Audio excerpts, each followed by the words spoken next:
Kaiser, vamos a ver, Ernesto tiene estos documentos. Ernesto, ¿qué tal? Esto es la declaración de la pareja de Ayuso y a ella la tiene tan enfadada como llegar a relacionar al presidente con el narcotráfico y se ha quedado tan ancha. ¿Qué tenemos como avance, Ernesto? Buenas tardes. Ahora lo que espero es que condenen a Sánchez por narcotráfico. Muy buenas tardes, Jesús. Es la declaración del pasado viernes 23, de Alberto González Amador, pareja de Isabel Díaz Ayuso, presidenta de la Comunidad de Madrid, ante el juez Hurtado. La tenemos completa, exclusiva. Ya. Y como avance, ¿qué nos puedes detallar? ¿Qué es lo que puede hacer que esté tan enfadada Díaz Ayuso como para llegar a relacionar al presidente del gobierno con el narcotráfico? Bueno, Isabel Díaz Ayuso está cabreado con los 4 magistrados del Tribunal Supremo, Sala Civil, por la sentencia que han dado a conocer ayer, donde desestima la demanda de Alberto González Amador, su pareja, contra la señora Montero, que es la vicepresidenta. En relación a la declaración de hoy, lo que podemos decir son 2 cosas. Una, que él no ha cometido delito fiscal. Alberto González Amador dice que no ha cometido delito fiscal y que lo que pasa... Eso es lo que dice él, eso es lo que dice él. Eso es lo que dice él. Estamos hablando de su declaración. Y que en realidad dejó en manos de su abogado, el señor Neira, la negociación con la Fiscalía por amor a Díaz Ayuso y no provocarle ningún problema. Eso es un primer elemento. Y el segundo elemento de la declaración ratifica que él no conoció el correo del día 2 de febrero de 2024, donde reconocía a Neira, junto con él, invocaba que era González Amador quien lo reconocía, 2 delitos fiscales. Estamos con la declaración del 23 de mayo, que fue el viernes pasado, de su pareja, Alberto González Amador, donde dijo una serie de cuestiones que tenemos que comentar. Lo primero es que él dice que no cometió ningún delito fiscal. Que lo que pasa, que como es la pareja de Isabel Díaz Ayuso, su abogado le convenció de que tenía que llegar a un arreglo con la Fiscalía. Entonces, él dice que desconoció el famoso correo del 2 de febrero del 2024 porque su abogado no se lo mostró. Como sabemos, su abogado declaró ayer y dijo que efectivamente no le mostró el correo. Ese es el único punto en que están de acuerdo. ¿Pero se lo explicó? Momento. Déjame terminar. ¿Tú leíste la declaración? No, te pregunto. Entonces, déjame terminar. Conviene ir en orden y no interrumpirse porque el gallinero... Avanzas, Ernesto, por favor. Avanzas. Entonces, lo que dice aquí es que el problema consiste en que él, podríamos trasladar la famosa figura de la infanta Cristina, por su relación con Ayuso, se dejó convencer por el abogado de que era mejor llegar a un acuerdo por conformidad, es decir, por amor. ¿Por qué? Porque eso le iba a causar problemas a Ayuso si trascendía.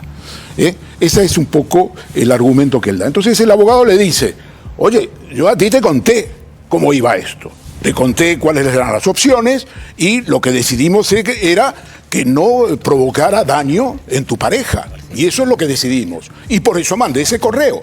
Por lo tanto, lo que hay aquí es un engaño. Los dos han engañado al juez. Y el juez inmutable, el juez Hurtado en el Supremo inmutable, en lugar de plantear un careo entre los dos o hacer una deducción de testimonio a la Audiencia de Madrid para que investigue el falso testimonio, sigue adelante. No pasa nada con él. El juez Hurtado sigue adelante con las orejeras y no se plantea nada. Un momento, Ernesto, porque nos pide paso Antonio Gómez de Olea, que está también con este documento. Antonio Gómez de Olea se ha leído y de forma textual hay párrafos muy llamativos. Es la declaración de la pareja de Ayuso. Antonio, ¿y qué nos puedes contar de esto? Sí, Jesús, porque desde luego que hay mucha distancia entre la propia declaración de Neira, el abogado de González Amador, y la propia declaración a la que hemos tenido acceso de la pareja de Isabel Díaz Ayuso. De hecho, reitera la palabra jamás, indica que jamás y en varias ocasiones tuvo conocimiento de un correo en el que se reconocía que él habría cometido delitos fiscales. Pero aún hay más, porque en esta declaración también se menciona, y por muchos conocidos, Amar, Miguel Ángel Rodríguez. Indica a González Amador que Miguel Ángel Rodríguez ya le había comunicado a él que estaba bajo una inspección fiscal. Incluso reitera en esta declaración que se habla más de su propio procedimiento que de la propia guerra de Ucrania y que todo esto es para destruir a la presidenta de la Comunidad de Madrid, Isabel Díaz Ayuso. Bueno, incluso llega a decir que se le ha vilipendiado internacionalmente, nada más y nada menos. Dice, ojo, porque Mónica García, la ministra, ha llegado a hablar de el disfrute de ese ático para la presidenta madrileña y para González Amador. Somos más los que estamos en su conspiración, en su conspiranoia, ¿no? Estamos el Gobierno Central, el Fiscal General, el propio abogado y todos los que hemos denunciado que realmente pues la señora Ayuso está viviendo en un ático de un defraudador fiscal. Defraudador fiscal. Javier Aroca... Bueno, yo no, por decir esto demandó, pero... No voy a entrar en la precisión de los datos que están dando mis compañeros, fundamentalmente Ernesto, porque no conozco a la perfección el expediente, pero sí digo que desde el primer momento se intuía una maniobra envolvente de tinta, y digo de tinta en la doble acepción de la palabra, no solamente la tinta de calamar que lo oculta todo, sino la tinta impresa en muchos medios de comunicación y no en las redes sociales, sino precisamente en medios de comunicación, envolviendo todo esto para que la envoltura de tinta de todo nos ocultase la realidad. Esto se va a llevar por delante al propio fiscal general del Estado, pretende llevarse al propio presidente, que es el presidente del gobierno central, me refiero, el señor Sánchez, que es el objetivo fundamental. Yo creo que esta es una instrucción no solamente prospectiva, sino teleológica, ¿no? Va encaminada precisamente a afectar en última instancia al presidente del gobierno vía fiscal general del Estado. Pero incluso a los estudiantes de primero de Derecho, si le prestasen un caso práctico sobre lo que están ocurriendo, la mayoría, y acabarían con buena nota, llegarían a la conclusión de que esto es una instrucción absolutamente, bueno, esquiva, tortuosa, y que desde luego no se adecúa a los cánones de los que nos estudiamos Derecho y nos enseñaron nuestros mejores maestros. Pero bueno, ahí está el señor Hurtado para desmentirnos a todos. Bueno, enseguida Jesús Morales quiere decir algo y también Laura, pero vamos a ver, verifica, porque dice Ayuso que es una operación del Estado contra él, señala al presidente del gobierno, pero hay instituciones que están investigando a su pareja. Pues es el juzgado de instrucción número 19 de Madrid, en concreto, es el que está investigando a Alberto González Amador por dos causas diferentes, por dos piezas distintas. Una, la principal, por presuntos delitos de fraude fiscal, y uno por falsedad documental. Y por otro lado, la segunda causa investiga a González Amador por delitos de corrupción en los negocios y administración desleal por su relación con Quirón. Además, hay que decir que ha sido la Audiencia Provincial de Madrid la que ha respaldado el 3 de marzo la decisión de la jueza de abrir esta pieza separada de la investigación. Verificado queda. Jesús, Laura.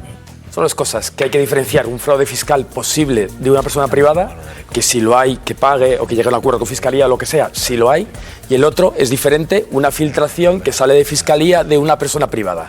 Son tomas diferentes, no es una conspiración contra el Estado, es, oiga, mire, ha habido una filtración, se investiga la filtración, y eso no va contra nadie, solo hablamos a favor del sistema. de una persona que tiene una relación con la presidenta de la Comunidad de Madrid. Lo digo porque es como esto de una persona privada. Sí, bueno, hay que poner también las cosas en contexto, sí, que no me parece banal, porque incluso en lo que nos está contando de Kaiser, eso es incluso relevante. O sea, me parece que esa relación es relevante. Pero hay otra cosa. Nos preguntábamos al inicio del programa, le preguntaba a Cintora, si el hecho de que Ayuso está arriba llamando a narcotraficante y todo lo demás es porque se ha enfadado como Melody con Broncano, probablemente. No.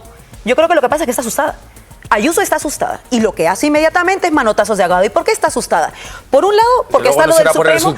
Por un lado, porque está lo del Supremo con su novio. Pero por otro lado, ojo, porque esa señora, esta semana está viendo como 3 ex altos cargos vinculados a los protocolos de la vergüenza de su gobierno durante la pandemia, bueno, han aplazado su declaración, pero van a tener que sentarse a testificar. Que lejos de estar asustada, Ayuso está asustada porque está acorralada. Esto quiere decir que Ayuso va a tener que pagar por esos protocolos sobre los cuales pesan 7.291 vidas. Yo creo que a lo mejor no. Y eso es lo que a mí me preocupa, que podrá usarse mucho, pero lo mismo no va a responder a la justicia, porque sabemos cómo funcionan los poderes. En 3 líneas. Sí. Lo que dice González Amador, la pareja de Ayuso. La pareja de Ayuso, es que él no le mostraron el correo, ¿recordáis? Y todo el problema del correo. Entonces, el correo en el cual su abogado reconocía haber cometido delitos fiscales.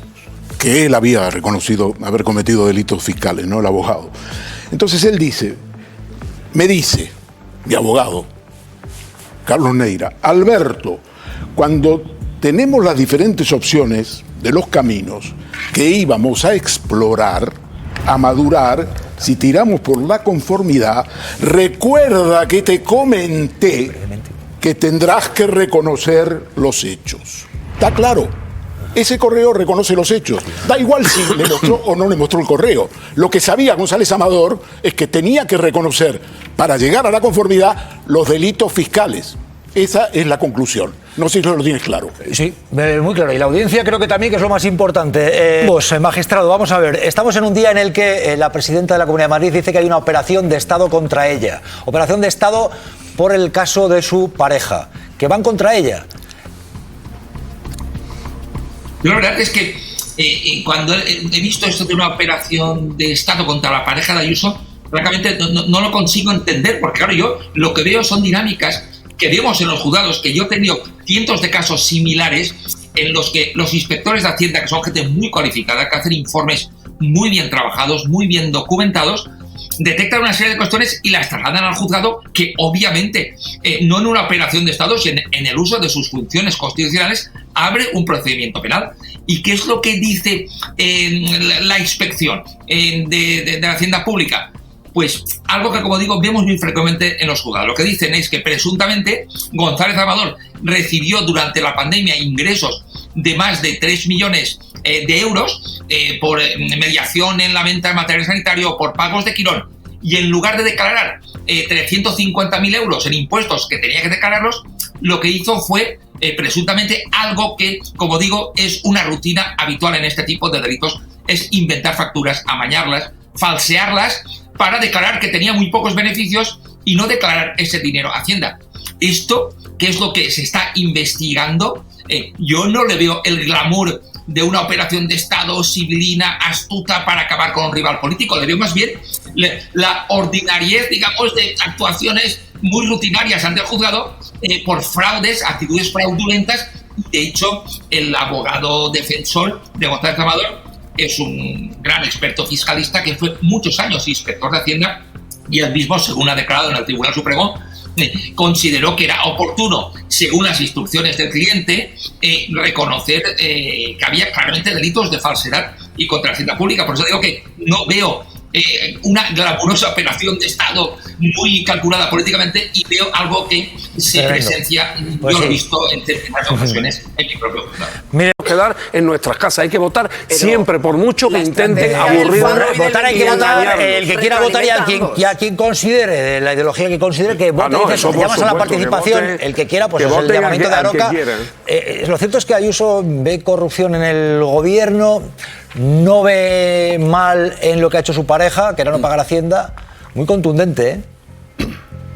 Se busca, eso sí, gente sin prestigio para poder cometer atrocidades en nombre del sanchismo. Hay que seguir emprendiendo operaciones de Estado contra quienes investigan la corrupción. Si todos aquellos, pase lo que pase, serán amnistiados y después reubicados, ¿dónde se van a ver mejor que en una como esta?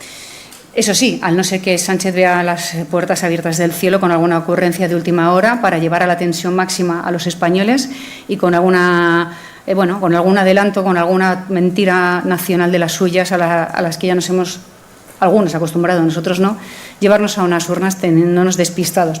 Chema Garrido, el plural, porque han publicado esto. Y Chema Garrido, vamos a ver, estamos hablando, echa de algo tan serio como decir, los rojomorados, y dicen, los vamos a matar. Nada más y nada menos. Estamos hablando de alguien que tenía un cargo en la UCO y ahora está en el gobierno de Ayuso. Está en el gobierno de Ayuso, cobra, como habéis dicho, un sueldazo, 85.000 euros, pero lo más importante, que hablabais de contexto, es que muchos guardias civiles a día de hoy, a instancias superiores y también en los tribunales, siguen diciendo que el capitán Bonilla, pese a estar trabajando para Isabel Díaz Ayuso, sigue mandando en muchos agentes en lo que se denomina la UCO patriótica, realizando una serie de averiguaciones, de investigaciones que desde luego están fuera de toda ley y que tienen una única intención, que es hacer caer al gobierno de Pedro Sánchez. Ese es el contexto que hoy día sigue pasando, según han denunciado muchos agentes de la Guardia Civil.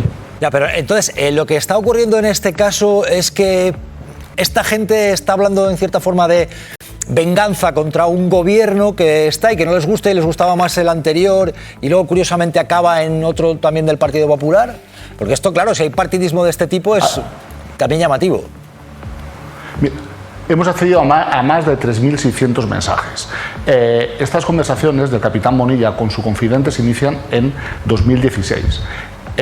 Durante todos esos años se ve claramente como el capitán Bonilla realiza insultos a Pedro Sánchez, insultos a Pablo Iglesias, se entristece de que en España gobierne la izquierda, y es a partir de 2021 cuando creen que pueden realizar investigaciones, por supuesto sin mandato judicial, que creen que pueden hacer caer al gobierno. Y es ahí cuando hay un cambio de ritmo, cuando se empiezan a realizar diferentes técnicas. Los propios agentes hablan de contravigilancia, de investigar a gente que no debería estar investigada, todo con fines políticos y, por cierto, también de filtraciones. Es decir, no hay otro objetivo para estos agentes que supuestamente intentar hacer caer el actual gobierno. Bueno, le han preguntado por este agente Bonilla a Isabel Díaz Ayuso, porque ha tenido una comparecencia hoy, en la misma que ha dicho que el presidente está relacionado con el narcotráfico, porque también se puede decir, porque como su pareja le pueden llamar delincuente confeso. Bueno, le han preguntado por este agente Bonilla y esto ha respondido. Desconozco su procedencia, el perfil que me comenta, lo preguntaré a la consejería. Lo desconozco. Ha dicho que lo desconoce. Arroyo. Esa persona de la que usted me habla, no tengo pero cuidado con el agente Bonilla, que estaba muy cabreado. Claro, se ha enfadado. Y estaba armado, quiero decir, es gente, estaba en la UCO y un puesto importante. Pero es que esa es la clave, y además lo estaba apuntando el compañero que lo acaba de decir. Decía, claro, llega un momento en el que creen que pueden hacer caer al gobierno, ¿no? Lo ha dicho claramente el que acaba de conversar, de Plural. Pues a mí me parece que ni siquiera es que creen que puedan hacer, sino que creen que tienen que hacer caer al gobierno. Esa es la lógica de mucha gente con poder. Y aquí hay que decir que alguien les dijo un poquito que lo hicieran. Recordemos al expresidente Aznar diciendo, quien pueda hacer, que haga. Y hombre, que se pusieron a hacer en el espacio judicial, en el espacio económico, en el espacio mediático y en el espacio político contra no solo este gobierno, insisto, contra fuerzas progresistas en general. El PSOE recién se entera, bienvenidos al grupo de gente que lleva peleándose con las cloacas desde muchísimo antes que al PSOE le tocara. También es verdad, Arota, que decir, el PSOE también ha tenido lo suyo en su... lo que pasó con Podemos. Ojo que en el PSOE están hablando de cargarse un gobierno de los dos, en este caso. Pero vamos a ver, primero una cosa. Lo que estamos escuchando es incluso anterior a que el señor Aznar diera su arenga a todos sus cafeteros para que hicieran lo que pudieran hacer. Efectivamente, eso ha tenido su resultado, porque hay mucha gente que ha actuado a partir de la arenga del señor Aznar. Pero esto es anterior. Y si esto es anterior, yo vuelvo a interpelar al propio Ministerio del Interior.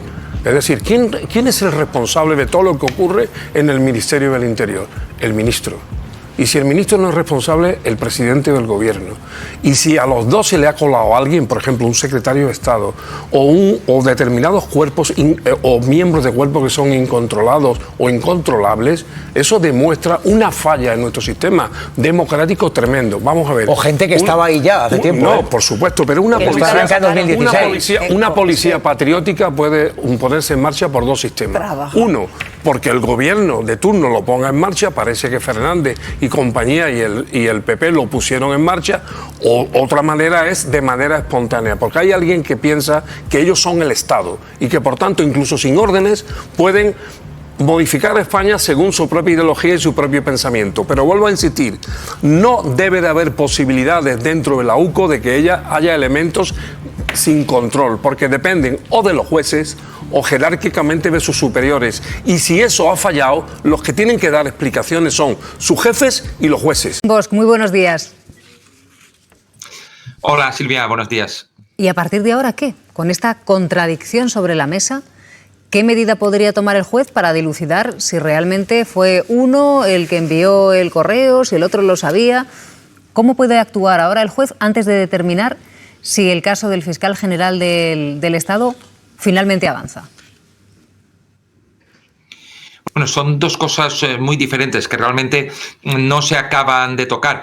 En relación con la actuación del letrado, claro, no puedo saber esta contradicción, ¿no?, entre cliente y abogado.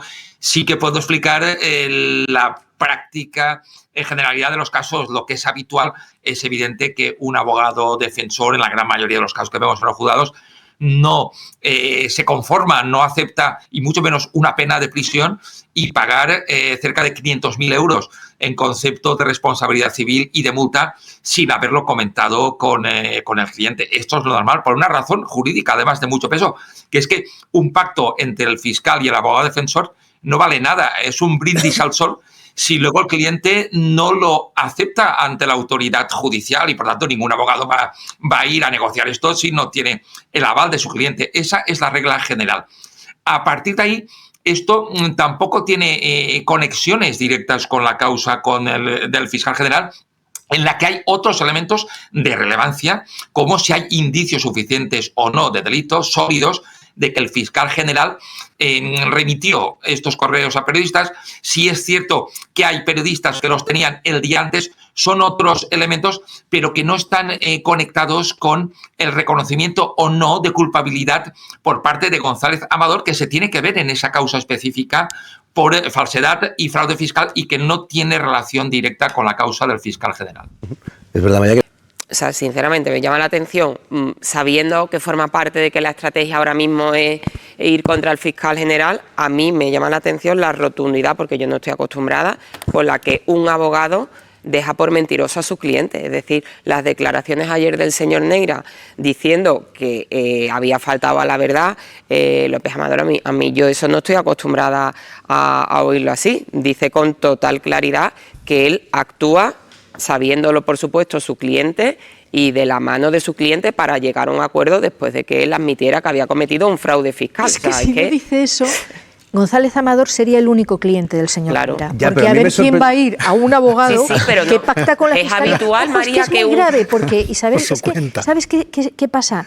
Que lo que significaba la declaración del señor González Amador es que hay un abogado que por su cuenta y riesgo hace que su cliente asuma una pena de prisión y una pena de multa altísima y se reconozca autor de hechos delictivos graves. Eso no lo puede hacer ningún abogado por su cuenta. Y desde luego, si eso hubiera sido así, el señor Neira quizá podía dedicarse a otra cosa. Porque desde luego a pactar, ¿no? Porque claro, González Amador fue como testigo. Tiene que decir la verdad. No sé si le puede llevar alguna... No sé si el juez puede buscar un careo, yo qué sé, para aclarar qué es exactamente lo que pasó y quién mintió, quién le mintió ante el juez. Sí, efectivamente, he escuchado opiniones de este tipo que incluso consideran que puede haber un delito de falso testimonio, ¿no? Por no haberse dicho la verdad. A mí me parece esto discutible por una razón. Porque aunque es cierto que González Amador declara como testigo y debe decir la verdad, debe contestar a una pregunta que le puede incriminar. Es decir, una pregunta que le puede llevar a reconocer que ha cometido delitos y que los ha dado. Y por ello creo que en este ámbito puede ser más discutible que se le pueda exigir una obligación de decir la verdad sobre algo que le puede incriminar o que puede ser utilizado en su contra. Eso por un lado. Por otro lado, en la contradicción como es, no debe tener una relevancia jurídica especial en la causa sobre el fiscal general. Pero yo creo que sí que la tiene y mucha algo que se acaba de comentar en la mesa, y es que se confirma una vez más que a ese correo tuvieron acceso bastantes personas. Y esto sí que es muy relevante, porque hasta ahora, contra el fiscal general, no se han acreditado indicios sólidos y claros de que envió los correos a un periodista. ¿A qué periodista? ¿De qué manera? ¿En persona? ¿Por fax? ¿Por WhatsApp? ¿Por correo electrónico? No hay ningún dato sobre ello. Solo tenemos sospechas basadas en que él es cierto que tenía esos correos. Pero los tenía o podía acceder a ellos muchas más personas, de las cuales también podemos sospechar. Y yo creo que este sí que es un elemento que puede favorecer la estrategia de defensa contra el fiscal, de la causa contra el fiscal general, porque francamente, aunque es obvio que el juez instructor del Tribunal Supremo ha adoptado decisiones desde mi punto de vista jurídicamente discutibles, como acaba de indicar María Peral en relación con el registro de los datos del fiscal general, no tenemos a día de hoy indicios sólidos suficientes para que la causa pueda llegar a juicio, en mi opinión, aunque a la vista de la línea del magistrado instructor no se puede descartar en absoluto que consideren llevar la causa a juicio. Joaquín, si es que escuchando la reflexión de Ferran, ¿no? Yo anotaba, si el novio de Ayuso no es el autor del email, si no lo conocía, si niega su contenido, si no sabía de su existencia, ¿por qué mantiene la denuncia? Sería una cuestión entre el abogado y la fiscalía, ¿no? El abogado que sí ha escrito el email y la fiscalía a la que el acusado le acusaría de difundirla. Pero claro, aquí el novio de Ayuso no juega, porque el novio de Ayuso no conoce el email que después ha denunciado que se reveló. Aquí la cuestión estaría más relacionada con la consideración de secreto de las comunicaciones del abogado de González Amador con la Fiscalía y que ese secreto se haya difundido. No el novio de Ayuso. ¿Lo conociera él o...? Lo conociera él o no lo conociera, la cuestión es si le causa un perjuicio.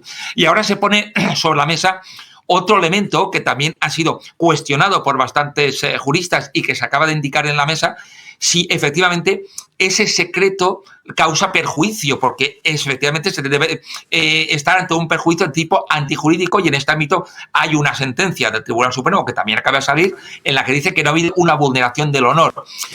Por tanto, hay que ponderar todos estos datos para ver si concurre el requisito de que se haya difundido un secreto, que sería el de las conversaciones, que haya causado un perjuicio de carácter antijurídico, pero efectivamente el tema puede volver a poner sobre la mesa cuestiones jurídicamente discutibles. Supremo, entiendo que esto cierra o dificulta que avancen el resto de demandas que González Amador había lanzado contra compañeros periodistas y otros políticos por haberle llamado de esa manera. Ciertamente esta sentencia va a ser alegada, ¿no?, en todos los procesos que estén pendientes con el mismo objeto jurídico, y realmente no era una sentencia imprevisible, ¿no?, por a la vista de una jurisprudencia que está muy consolidada en estas situaciones y que hace prevalecer la libertad de expresión sobre el honor cuando se trata de cuestiones de interés general, cuando se afecta a personas de notoriedad pública y muy especialmente cuando las manifestaciones son realizadas por cargos políticos que tienen un margen más amplio todavía de libertad de expresión por su función pública, lo cual es trasladable efectivamente igualmente a periodistas, por lo que es más que previsible que sentencias posteriores puedan seguir esta línea. Y aquí hay una aclaración que es importante, que el hecho de que alguien se le llame defraudador confeso, presunto corrupto o términos de este tipo, la jurisprudencia también dice que aunque no sean expresiones jurídicamente impecables o correctas o perfectas, es suficiente con que haya una mínima base fáctica para que estén amparadas por la libertad de expresión. En este caso concreto, es cierto que González Amador no ha reconocido en sede judicial, porque se ha acogido de momento a su derecho a no declarar, él no ha reconocido expresamente en los delitos, pero es suficiente con que su letrado negociara un pacto de conformidad en estos términos para que haya una base fáctica suficiente que ampare la libertad de expresión, y por eso, como decía, sin duda esta sentencia va a ser citada, alegada y va a tener influencia en estos futuros procedimientos. Y eso es precisamente, Ferran, lo que subraya el juez.